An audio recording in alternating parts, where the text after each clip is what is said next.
A'udzubillahiminasyaitonirrajim. Bismillahirrahmanirrahim. Assalamualaikum warahmatullahi wabarakatuh. Alhamdulillah segala puji bagi Allah, Tuhan semesta alam yang telah menciptakan langit, bumi, dan seisinya, yang telah menciptakan kita dari kefanaan, ketiadaan, sampai menjadi ada di detik ini. Alhamdulillah segala puji Allah yang telah memberikan rezeki yang tak terhitung, yang kita dapatkan tidak bisa kita bayangkan. Itu adalah rezeki yang sangat besar. Penglihatan, mata, pendengaran, telinga, mulut pengecap, lisan untuk berbicara, kulit untuk merasakan, meraba, pikiran untuk berpikir, dan segala aspek yang ada di tubuh kita.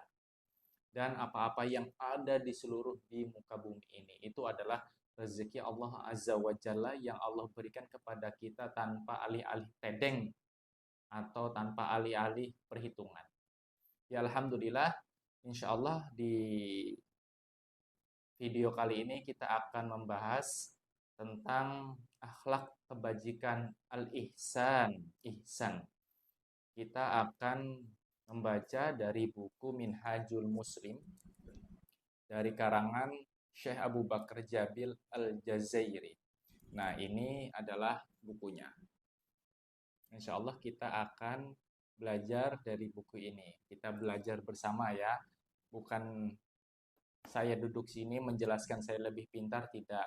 Tapi kita saling belajar, saling menuntut ilmu. Karena ilmu itu akan bermanfaat kalau kita pelajari, kalau kita amalkan, dan kita bagikan. Oke, Alhamdulillah. Tidak panjang lebar, kita lanjut ke pembahasan. Ya, ini sebenarnya di pasal ke-8. Jadi kita membahasnya tidak urut ya. Yang penting-penting dulu, nanti menyusul insya Allah untuk bab-bab lainnya. Tapi kita kita bahas dulu, kita belajar dulu tentang bab akhlak kebajikan. Sebagaimana yang telah para salaf dulu, orang-orang terdahulu amalkan, yang telah Nabi Muhammad Sallallahu Alaihi Wasallam ajarkan kepada para sahabatnya, diikuti sampai tabiin tabiat sampai kita pada hari ini. Oke, Bismillahirrahmanirrahim. Akhlak kebajikan pasal ke-8 dari kitab Minhajul Muslim. Kita baca. Seorang muslim tidak hanya memandang kebajikan sebagai sebuah akhlak mulia yang akan memperindah akhlaknya, akan tetapi juga merupakan bagian dari akidahnya dan cabang yang besar dari keislamannya. Sebab agama Islam itu didasarkan pada 3 hal. Islam, iman, Islam, dan ihsan.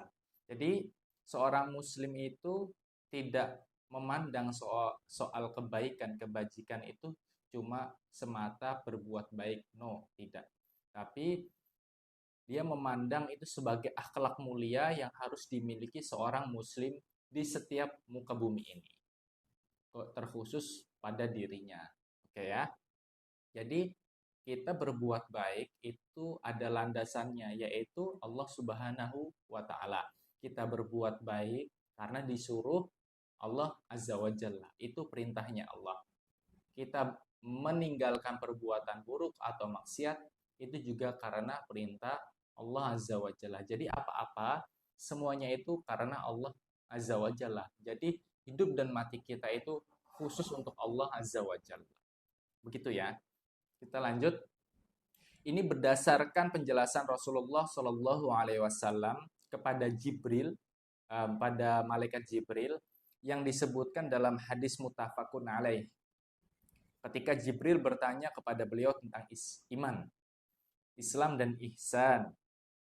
Setelah Jibril pergi, malaikat Jibril pergi, beliau bersabda, itu tadi adalah Jibril yang sengaja datang kepada kalian untuk mengajarkan urusan agama kalian. Dengan demikian beliau menamakan ketiga hal di atas sebagai agama. Jadi agama itu terdiri dari iman, Islam, dan ihsan. Nah, ketika ketiga poin ini ada, maka itu disebut agama. Nah, jadi yang tadi kita baca, jadi suatu ketika Rasulullah Shallallahu Alaihi Wasallam duduk-duduk bersama para sahabatnya, maka datanglah seorang pria dengan pakaian putih bersih menanyakan kepada Rasulullah Shallallahu Alaihi Wasallam tentang iman, Islam, dan ihsan. Maka Rasulullah Shallallahu Alaihi Wasallam menjelaskan. Nah, di situ ada para sahabat yang mendengarkan. Kita lanjut.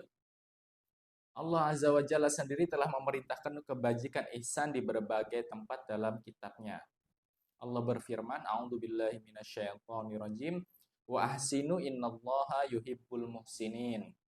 Dan berbuat kebajikan karena sesungguhnya Allah menyukai orang-orang yang berbuat kebajikan. Surat Al-Baqarah ayat 195. Surat Al-Baqarah itu surat kedua. Dan berbuatlah kebajikan. Nah, ini kan perintahnya Allah Azza wa Jalla kepada kita, berbuat kebajikan, berbuat baik. Kalau sudah ada tanda kita untuk melangkah, otomatis ada tolak belakangnya, yaitu adalah meninggalkan kemaksiatan. Karena sesungguhnya Allah menyukai orang-orang yang berbuat kebajikan. Jadi Allah itu tidak hanya menyuruh, tapi tidak suka. Tapi Allah menyuruh ketika hambanya melaksanakan kebajikan itu, maka Allah menyukai mereka atau mencintai mereka. Barang siapa yang telah mendapat cintanya Allah, maka sempurnalah hidupnya. Karena akan segala hal dimudahkan. Begitu. Innallaha ya'muru bil adl wal ihsan.